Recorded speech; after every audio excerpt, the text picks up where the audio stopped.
Before we ice our cake, we want to level it off so that we have a smooth surface and the cake isn't like too round in the middle. It'll be flat on top, and that way the cake they'll stack nicely. So in order to cut it evenly, what we're going to do is mark it with toothpicks like this. And basically all you have to do is pick whatever height you want it to be and just mark that spot with the toothpick and do that all the way around.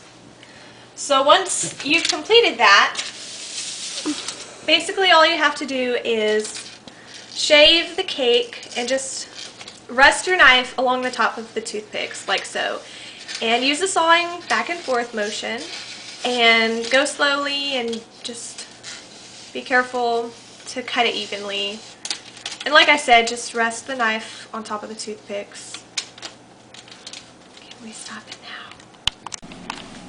Okay, now that we have our cake stacked, we're going to put a frosting coating on it. That way, whenever we put the real frosting on it, it'll kind of act as a seal and keep the crumbs out of the frosting for the finished product.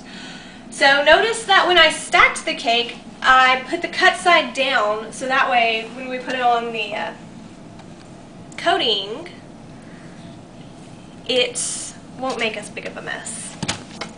So basically you want to get your frosting and just thin it out with water or milk so it's pretty thin and it spreads fairly easily. So just put a relatively, not really thick, you want to be able to see the cake through it, and try not to get too many crumbs in the frosting, but just cover your cake with it. And once you're done covering the whole cake, make sure there's no open spaces or air bubbles, but make sure it's completely sealed. Then let it sit for maybe 15-20 minutes until it's crusty on top and dry, and then it's ready to put the real icing on. This is what the cake looks like when the crumb coating is complete.